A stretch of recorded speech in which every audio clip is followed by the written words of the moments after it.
And we often talk about the Chinese government and the Chinese army, but what about the Chinese people? How do they see all of these developments? It seems that they regret the deeds of the Communist Party, especially China's provocations and transgressions at the border with India. And I have a reason for saying this.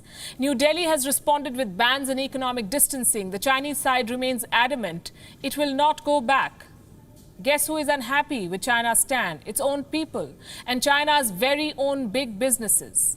On this show, we've reported often on the Global Times, the Chinese state mouthpiece known for its saber rattling in the name of reportage. 3 months after the standoff in Ladakh, the Global Times has published a survey on India-China relations, and the results are interesting to say the least.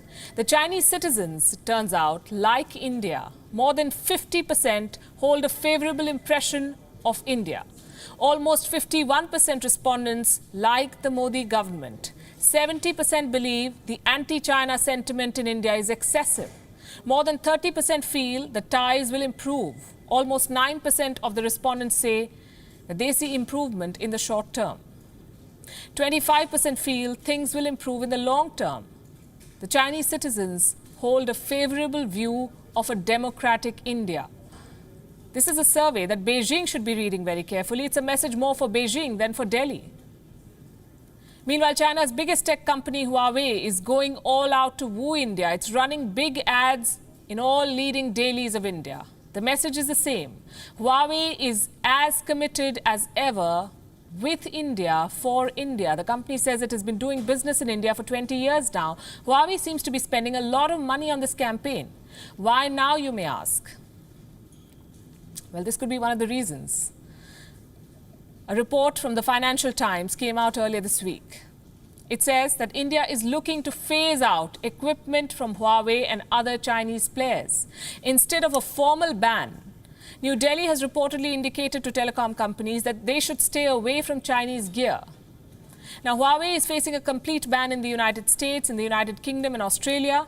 It has faced a partial ban in New Zealand.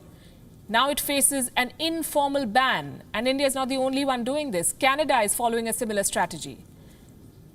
It is supposed to decide the fate of Huawei, but Canada has delayed a final verdict. The delay is long enough for Huawei to get the message.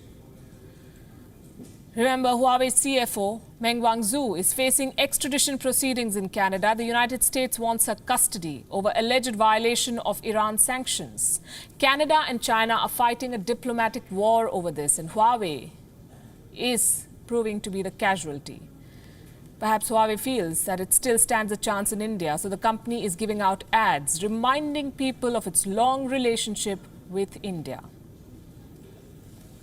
The Global Times is now saying that Chinese citizens like India, Huawei is making a major PR push. They seem to be regretting the decisions of their own government.